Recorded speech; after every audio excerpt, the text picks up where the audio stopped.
محترمہ فرزانہ اعجاز صاحبہ کے اردو کہکشاں چینل میں خوش آمدید۔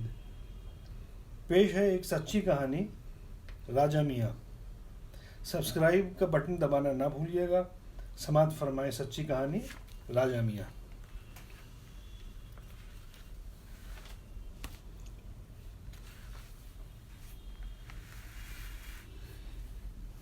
راجہ میاں کی اپنی کوئی اولاد نرینہ تھی نہیں، لے دے کی سوائے ایک منی بٹیا کے۔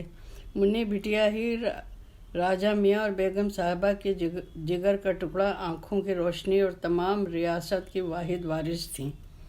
بیگم صاحبہ اکثر اس کمی کو محسوس کرتی اور رنجیدہ ہو جاتی، لیکن راجہ میاں اس کو مصلحت خداوندی سمجھتے اور اپنے دل کو بھی سمجھا لیا کرتے۔ ویسے بھی وہ مرد تھے، گھریلو اور ریاست کے سینکڑوں بکھیڑوں میں گھرے رہتے اور دن کا آدھے سے زیادہ وقت مصروفیت میں گزر جاتا۔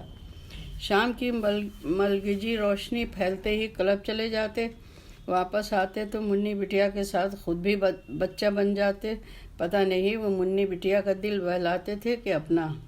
دنیا بھر کی مصروفیت، گھر کے باہر کی سیاست جو انہیں منہ اندھیرے سے گھیرے رہتی، بچی کے ساتھ کھیلتے، اس سے باتیں کرتے، کبھی کبھی تو اس کے لیے گھوڑا بھی بن جاتے، اور جب بچی پر نیند کا سایہ مہربان ہونے لگتا تو وہ اپنے کمرے میں آ کر کچھ کاغذات دیکھتے، نماز وغیرہ سے فارغ ہو کر کھانا تناول فرماتے اور اپنی نادر لائبریری سے لائی ہوئی کسی کتاب کا مطالعہ کرتے کرتے نیند کی گہری وادی میں اتر جاتے۔ ان کا خیال تھا کہ دن کا تمام تر حصہ انسان دنیا کے لیے بسر کرتا ہے، لیکن رات اس کی اپنی ہوتی ہے، تو اس کو دنیا کے جھنجھٹوں کے ساتھ بستر پر نہیں جانا چاہیے۔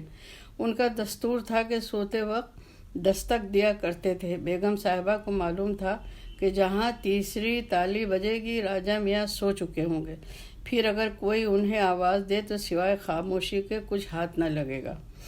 راجہ میاں سیدھے سادے مخلص انسان تھے۔ اپنے کارندوں اور اپنی ریاست کے رہنے والوں سے انہیں بہت انسیت تھی۔ وہ سب کے دکھ درد میں شریک رہا کرتے تھے۔ سانولی رنگت والے اچھی قد کاٹ کے راجہ میاں سفید براق کرتا پاجامہ، ناگرا جوتا پہنا کرتے تھے۔ سردیوں میں کرتا موٹا ہوتا اور اس پر سویٹر اور اونی چادر کا اضافہ ہو جاتا تھا۔ ہاں، کلب میں وہ بہت اہتمام سے تیار ہو کر جایا کرتے تھے۔ قیمتی سوٹ، میچ کرتی ٹائی، خوبصورت ٹائی پن اور کبھی کبھی بہترین سلی ہوئی شیروانی۔ وہ اکثر ننگے سر رہا کرتے تھے۔ گھونگھر والے بال قرینے سے جمے ہوئے اور صحت مند چہرے پر گھنی مونچھیں ان کی وجاہت میں اور زیادہ اضافہ کر دیتی۔ ان کے خاندان کا دستور تھا کہ ریاست میں کہیں شادی بیاہ ہوتا تو نوبیاہتا جوڑا محل میں مدعو ہوتا، خصوصاً غریب غربا۔ سہالک کا زمانہ آتا تو ان کا توشہ خانہ جھلملاتے رنگ برنگے جوڑوں سے بھرا رہتا، بڑے بڑے بکس مردانے جوڑوں سے پٹے رہتے۔ دولہا مردانے میں راجہ میاں کے پاس قیام کرتا اور دلہن اپنی رشتہ دار عورتوں کے ساتھ زنان خانے میں بیگم صاحبہ کو سلام کرنے جاتی۔ عام لوگوں کے لیے تو محل میں جانا ہی کسی طلسم ہوشربا سے کم نہ ہوا کرتا، نہ کہ بیگم صاحبہ کے پاس تخت پر بیٹھنا اور راجہ میاں کے قریب ترین کرسی پر بیٹھنا۔ راجہ میاں اور بیگم صاحبہ بڑی اپنائیت سے باتیں کرتے اور جاتے وقت دونوں کو دعاؤں کے ساتھ ساتھ تحفوں سے اور جوڑوں سے بھی نوازا جاتا۔ دلہن تو برسوں اپنے رشتہ داروں کو اپنا جوڑا بڑے فخر سے دکھاتی اور بیگم صاحبہ کے اخلاق، محل کی خوبصورتی، سجاوٹ، ان کے لباس اور زیورات کا ذکر کرتی، جیسے الف لیلہ کی کہانی سنا رہی ہو۔ ایک تو نئی شادی، اوپر سے محل کا مہمان بننا اسے برسوں سرشار رکھتا۔ کوئی بہت خاص موقع ہوتا تو محل والا جوڑا زیبتن کرتی، سچے لچکے گوٹے سے سجا جھلملاتا جوڑا۔ راجہ میاں اپنے آس پاس کے امیروں اور رئیسوں سے بہت مختلف تھے۔ ان کا خیال تھا کہ اگر کسی کا دل جیتنا ہے تو اس کے ہمدرد بن جاؤ، اور اگر حکومت کرنے کا شوق ہے تو رعایا کے دلوں پر حکومت کرو۔ یہی وجہ تھی کہ ان کی اپنی ریاست کے علاوہ آس پاس کی ریاستوں کے لوگ بھی ان کے گن گاتے تھے۔ وہ کہا کرتے تھے کہ اللہ تعالیٰ نے تم کو حاکم بنایا ہے تمہارا امتحان لینے کے لیے، اپنی مخلوق کے ساتھ بہترین سلوک کرنے کے لیے، نہ کہ اپنے کو برتر سمجھنے کے لیے اور اپنی رعایا کو پیروں تلے روندنے کے لیے۔ اور اپنی جا و بیجا خواہشات پوری کرنے کے لیے اور تکبر سے گردنیں اکڑا کر چلنے کے لیے۔ کبھی کبھی ان کے بھی دل میں ہوک اٹھتی کہ کاش ان کا کوئی بیٹا ہوتا تو وہ تمام ریاست اسے سونپ دیتے اور اپنے نقش قدم پر چلنے کی نصیحت کرتے۔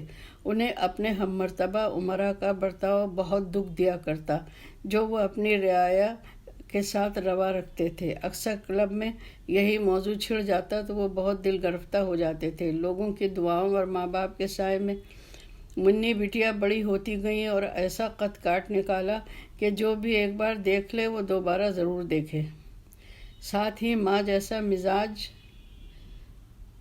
جو پایا تو چہرہ اور بھی روشن ہو گیا۔ کہتے ہیں کہ چہرہ دل کا آئینہ ہوتا ہے، جیسا دل کا انداز ہوگا چہرے کے آئینے میں بھی ویسا ہی جھلملاتا یا جھلستا عکس نظر آئے گا۔ منی بٹیا کا جگمگاتا چہرہ ہر ایک کو متوجہ کرنے لگا۔ راجہ میاں اور بیگم صاحبہ دونوں ہی منی بٹیا کی شادی کی فکر کرنے لگے۔ پڑوسی تعلقے کے منتظم اعلیٰ کے ساتھ کلب میں ایک خوبرو نوجوان سے راجہ میاں کی ملاقات ہوئی تو انہیں لگا کہ منی بٹیا کے لیے یہی بہترین جوڑ ہے۔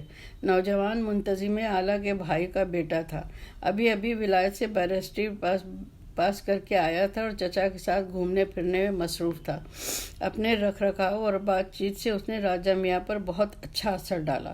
اس روز سے بالا ہی بالا انہوں نے اس کے متعلق معلومات حاصل کرنا شروع کر دی۔ بہت غور و خوض کے بعد انہیں یہ رشتہ مناسب لگا۔ ہاں، انہیں یہ فکر ضرور تھی کہ نہ معلوم وہ منی بٹیا کے ساتھ یہیں رہنا پسند کرے گا یا نہیں۔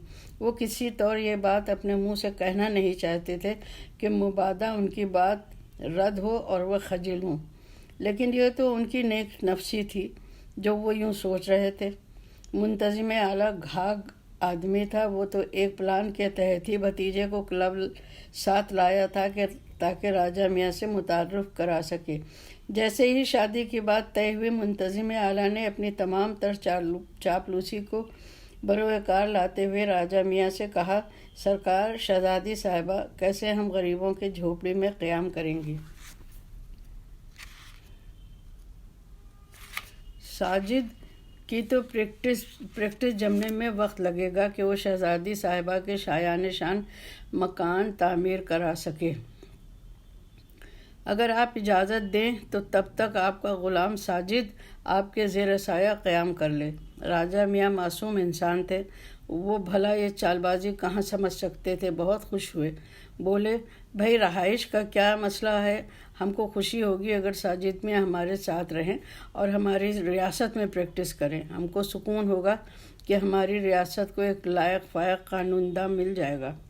اپنی پھولوں جیسی منی بٹیا کو دلہن بنا کر ماں باپ بہت خوش اور مطمئن تھے، حالانکہ ابھی اس کی عمر ہی کیا تھی۔ ابھی تو کھلی آنکھوں سے کچے خواب دیکھنے کا زمانہ تھا۔ اماں بابا سے بیجا ضدیں کرنے کا سہانا وقت تھا۔ انہیں تو ابھی زندگی بے حد آسان اور سہل لگتی تھی، حسین لگتی تھی۔ اوبڑ کھابڑ راستوں کا تو گمان ہی نہ تھا۔ ایسے بھی وہ ساجد سے بہت چھوٹی تھیں، لیکن ماں باپ کی نیندیں تو اسی دن سے حرام ہو جاتی ہیں جس دن سے بیٹی ماں کی کوکھ سے رشتہ توڑ کر اس دنیا میں وارد ہوتی ہے۔ سو راجہ میاں اور بیگم صاحبہ دونوں مطمئن ہو گئے کہ ان کی آنکھوں کی ٹھنڈک بٹیا بیاہی بھی گئیں اور ان کے پاس بھی ہیں۔ محل کو اثر نو سے سجا سنوا کر بٹیا کو دے دیا گیا اور محل ہی کے ایک ذرا ہٹے ہوئے حصے میں راجہ میاں میں بیگم صاحبہ کے شفٹ ہو گئے۔ زندگی کا سورج نصف النہار پر پہنچ کر اب دوسری جانب اترنا شروع ہو گیا تھا۔ ساجد کی پریکٹس خوب چمک گئی تھی اور منی بٹیا کا پاؤں دوسری بار بھاری تھا۔ راجہ میاں کو ساجد کی کچھ شکایتیں موصول ہو رہی تھیں، حالانکہ وہ ان کی ریاست سے متعلق نہیں تھیں، پھر بھی ایک شریف النفس انسان کے لیے کسی تعزیے سے کم بھی نہیں تھی۔ ساجد کافی شوقین مزاج تھا، اپنے چچا کی ریاست میں جاتا تو خوب کھل کھیلتا، عورتوں اور شراب میں وقت گزارتا۔ راجہ میاں سخت پریشان تھے کہ اب کیا کریں۔ وہ اس پوزیشن میں نہیں تھے کہ کچھ روک ٹوک کرتے۔ انہیں ہر حال میں بٹیا کا سہاگ عزیز تھا، اور مسئلہ یہ تھا کہ ساجد آج بھی منی بٹیا پر پہلے دن والے انداز میں فریفتہ تھا۔ بٹیا کا کھلا کھلا چہرہ باپ کی نظروں میں آنے جانے لگا۔ وہ سخت پریشان تھے کہ داماد کو اس غلاظت سے کیسے نکالے، کیسے کہیں کہ وہ رعایا کی عزت کا محافظ ہے، لٹیرا پن بند کرے۔ سہالک کے دن تھے، ہر روز ہی محل میں نئی دلہن دولہا آ جا رہے تھے۔ راجہ میاں جو نئی نویلی دلہن کو دعا دینے کی غرض سے چیخ اٹھا کر کمرے میں داخل ہوئے تو دھک سے رہ گئے۔ ساجد دروازے کی جھیری سے آنکھ لگائے نئی نویلی دلہن کا نظارہ کر رہا تھا اور اس قدر منہمک تھا کہ اس کو راجہ میاں کے لباس سے اٹھتی خوشبو بھی محسوس نہیں ہوئی، لیکن راجہ میاں کے قدموں تلے زمین نکل گئی۔ وہ جو خود کو اپنی رعایا کا محافظ سمجھتے تھے، وہ جو رعایا کی بہو بیٹیوں کو منی بیٹیا سے کم کسی طور نہیں سمجھتے تھے، وہ جو نظریں جھکائے چیخ کی اوٹ سے صرف دعائیہ کلمات ادا کرتے تھے، اپنے ہی گھر میں یہ قبیح منظر دیکھ کر تڑپ اٹھے اور الٹے پاؤں واپس جا کر کھکارتے ہوئے دوبارہ داخل ہوئے تو ساجد غائب تھا۔ خلاف معمول وہ تمام رات سوچتے رہے اور صبح انہوں نے منادی کرا دی کہ آئندہ سے دلہنوں کی منہ دکھائی ان کے گھر بھیج دی جائے گی۔ یہ عجیب سا اعلان جہاں رعایا میں دکھ کا کاجل پھیلا گیا، وہیں راجہ میاں اپنے اس فعل سے مطمئن تھے۔ وہ سمجھ رہے تھے کہ انہوں نے ایک بہت بڑے فتنے کو فرد کر دیا ہے۔ کوئی کچھ نہ سمجھ سکا۔ بیگم صاحبہ حیران تھی، منی بٹیا پریشان، سوائے راجہ میاں کے مزاج شناس منشی کے۔ لیکن قدرت کو تو کچھ اور ہی منظور تھا۔ فکریں راجہ میاں کے دل پر اثر انداز ہوئیں اور ایک روز وہ فالج کی زد میں آ گئے۔ وہ تو کچھ دوا نے اثر کیا، کچھ دعائیں کام آ گئیں کہ زندگی بچ گئی، لیکن آدھا جسم مفلوج ہو گیا۔ قوت گویائی چلی گئی، لیکن ذہن اور سماعت و بصارت محفوظ رہی۔ اتنے سالوں میں حالات بہت بدل چکے تھے، ملک آزاد ہو چکا تھا، حکومت وقت کے ساتھ ساتھ ہر شعبہ زندگی نے بھی نئی کروٹ لی تھی۔ الیکشن کا زمانہ تھا۔ ساجد کے چچا نے اسے الیکشن میں کھڑا کر دیا۔ راجہ میاں کی ریاست تھی، انہی کے نام پر الیکشن ساجد نے جیت بھی لیا۔ راجہ میاں ٹکر ٹکر سب دیکھا کیے۔ راجہ میاں کے بیمار ہوتے ہی ان کی ریاست میں بھی ساجد نے اپنے رنگ ڈھنگ دکھانا شروع کر دیے۔ لوگ راجہ میاں کی محبت اور ان کی بیماری کے لحاظ میں معاملہ ان تک لے جانا نہیں چاہتے تھے، لیکن جب بات عزت تک آ جائے تو چپ رہنا بھی بزدلی ہے۔ ایک روز کسی دل جلے نے ساجد پر فائر کر دیا۔ وہ بہت بری طرح زخمی ہو گیا، بڑی مشکلوں سے اسے بچایا جا سکا۔ شاید یہ راجہ میاں کی خاموش دعائیں تھیں جو منی بٹیا کا سہاگ بچا لے گئیں، اور شاید قدرت بھی راجہ میاں کو کوئی دکھ نہیں دینا چاہتی تھی کہ ساجد صحت مند ہو کر گھر آ گیا۔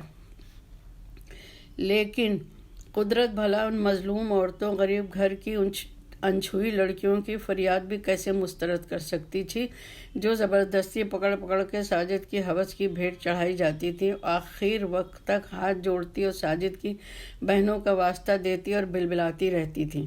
وہ تمام روحیں جو تمام وقت ساجد کا کھلونا بنی رہتی تھیں، ان کے دکھے دل ساجد کو کیا کیا بد دعائیں نہ دیتے ہوں گے۔ ایسی مظلوم اور دکھی روحوں کا تو قدرت سے براہ راست رابطہ رہتا ہے، سو قدرت کے قلم سے جو حکم صادر ہو چکا تھا اس کو رد کرنا تو کسی کے بس میں نہ تھا، نہ دوا کے نہ دعا کے۔ ساجد زندہ تو بچ گیا، لیکن وہ رنگیلا چھبیلا جوان جس کو اپنی گھنونی خواہشات پر قابو نہ تھا، اپنی اسی صلاحیت سے محروم ہو گیا۔